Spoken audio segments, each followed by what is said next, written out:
Navratri festivities are on, and if you're heading to a Garba night tonight or in days to come, you've probably heard her voice already. Jahnvi Shrimankar is the singer behind Dholida, the track that powered one of the most unforgettable sequences in Gangubai Kathiawadi. She's also trained in classical, rooted in Gujarati folk, has spent over a decade working across genres and languages, often off stage, often uncredited. Her first film project was Savarya, goes back all the way 15 years ago, where she sang as a background vocalist. 15 years later, she collaborated with Bhansali again, this time as a lead voice. She joins us now to talk music, roots and the sounds that keep Navratri alive. Good morning, Jahnvi. Hi, hope you're doing well. Let's start with a song people can groove to this Navratri, Jahnvi.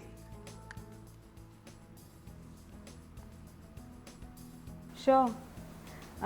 There's a lot of folk songs that are called Garba. Garba is what is sung in the praise of the goddess.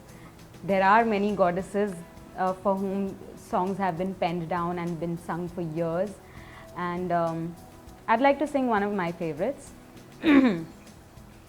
Kesariyo rang tane lagyo alya garba, Kesariyo rang tane lagyo re lol, Jhini jhini jaliyo mein lavo alya garba, Jhini jhini jaliyo mein lavo re lol, Kesariyo rang tane lagyo alya garba, Kesariyo rang tane lagyo re lol. Thank you, Jahnvi, for giving us the right start this morning. But tell us, Jahnvi, let's talk about your story. What drives and motivates you as a singer, especially during live Garba performances? I was almost tapping my feet to that tune, to the music that you just gave us. How difficult is it to keep up the energy with your song and singing?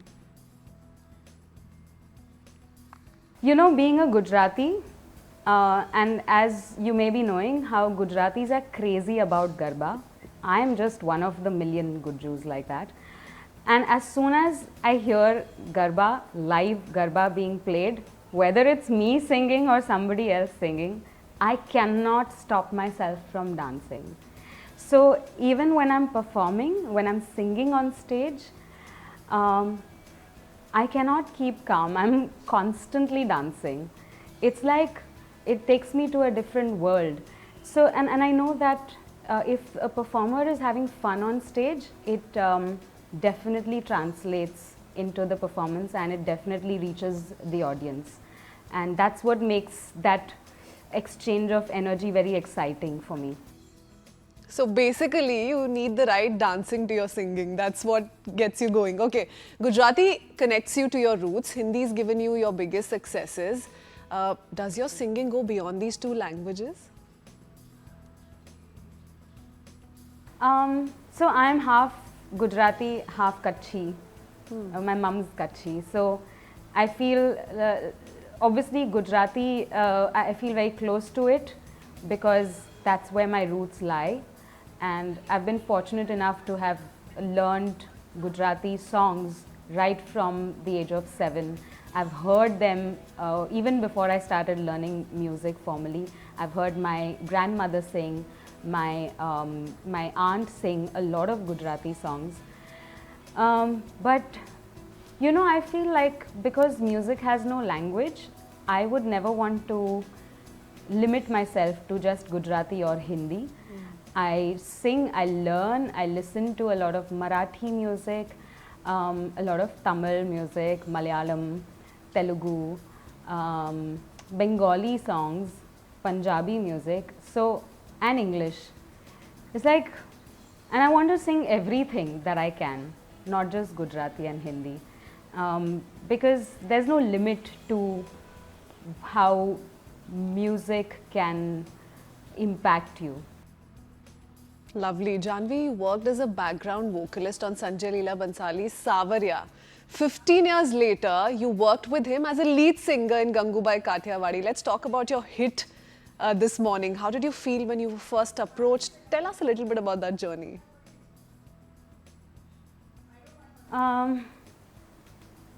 You know, the process of the duration, right from the time that I was called to sing the song and until the song released, 2 years passed by. I recorded for the first time before COVID came about, and the song was released in 2022. So until it released, I did not believe that it was going to happen, and it came as a surprise for me also. You know, because how Mr. Bhansali is known for his way of working, his process of working. Anything could happen. He's so unpredictable with what he wants to really finalize in his films in terms of music and choreography, everything. So, but when the song was released, it was surreal because I still remember the moment when I used to record. I used to work as a backing vocalist for Savarya.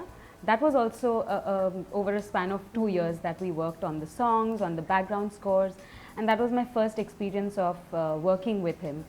And I still remember that moment vividly when in the middle of a session he asked all of us girls, all of us vocalists to sing a particular line one by one because he wanted to hear our voices individually.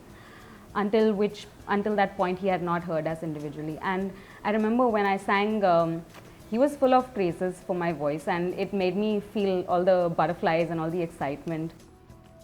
But Dholida, to be quite frank and realistic, is a very energetic song. I'm almost playing that song in my head as we speak. How challenging was singing it, especially knowing Alia Bhatt is going to be performing on the song? I knew that this was going to be picturized with Alia Bhatt in it. And I even went for the shoot. That was a whole totally different moment of surrealism for me, because my song, firstly being on a shooting set, that was the first time for me, and that too on Mr. Bhansali's set. You know how his sets are known for magnanimity and all of that. And then to see so many dancers, including Alia Bhatt, dancing to my voice playing on those big speakers, I just could not believe it. And even after I finished watching the shoot, I didn't want to believe that this is going to come out in my voice. that's how difficult it was for me. But when you ask me how challenging it is to recreate this on stage, not anymore, because I think it's become a part of me. The energy or the character that that Gangubai is in this song has slowly, I think that I may have internalized it without realizing it. So every time I'm performing on stage, I don't have to think about anything. It just, I perform on autopilot mode and I'm just in it. Without realizing it, I've finished performing it, and every time it's the same energy that I feel. You know, I also dance while I perform this song. I cannot not dance. That's how much it impacts me. Wow. Jahnvi, you've sung about mythological figures as well. What's the kind of responsibility of performing songs? You know, because they often come with a lot of cultural significance. And can we also have a line or two of your favorite? When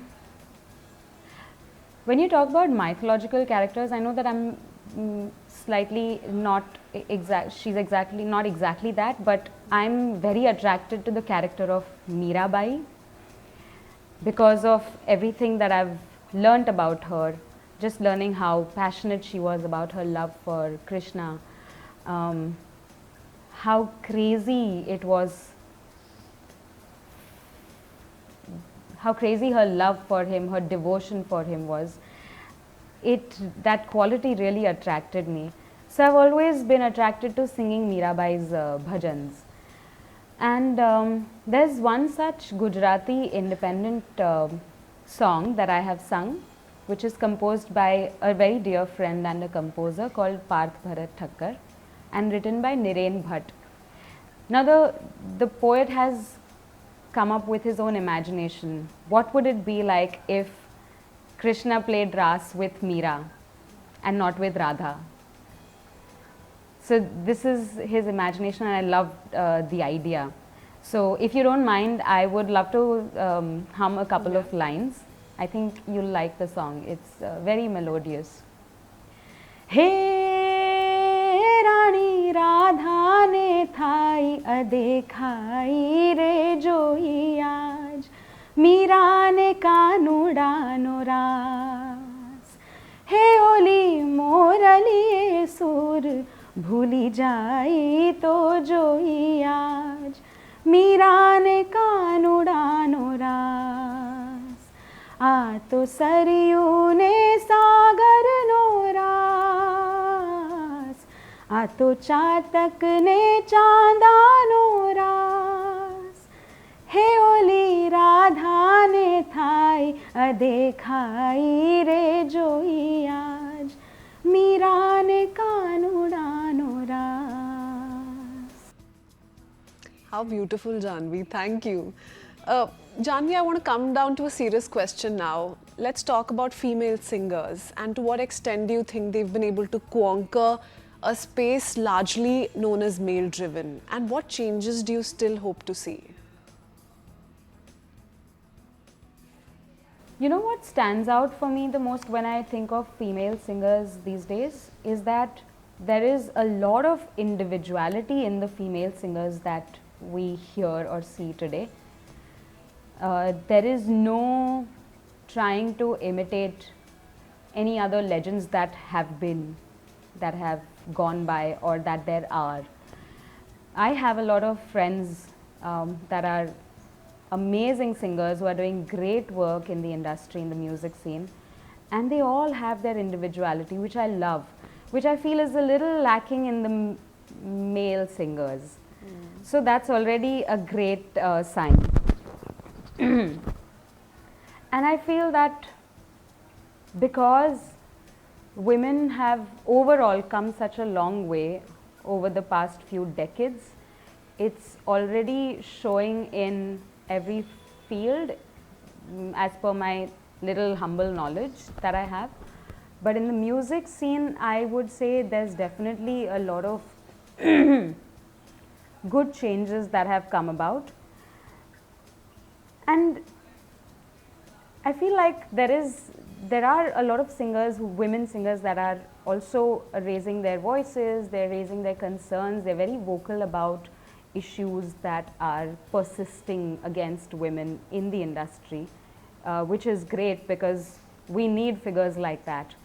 But even if not, I think art is a great way to make changes in the society.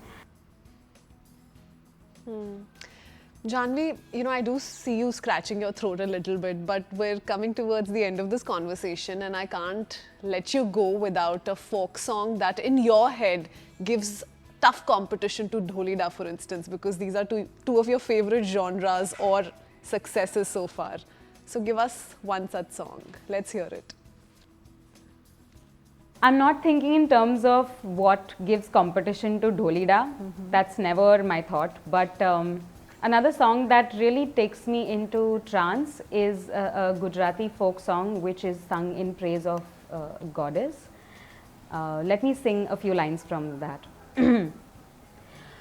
घोर अंधारी रे रातलड़ी मां निसर्या चार असवार पहले घोड़े रे कौन चढ़े मां रांदल नो असवार रांदल मावड़ी रे रणे चढ़्या मां सोड़ सजी शणगार सवा मणनू रे सुखलड़ू मां अधमणनी कूलेर के रमजो रे गोरणियों तमे रमजो सारी रात के रमजो रे गोरणियों तमे रमजो सारी रात. Wow, wonderful, Jahnvi. Thank you so much, and thank you for bringing so much energy to the Breakfast Club this morning. Thank you for joining us. Thank you. Thank you so much for having me. It was such a pleasure talking to you. Okay, lovely. On that note, it's time for us to head into another quick breather. We'll be right back. We're not done as yet. Keep watching.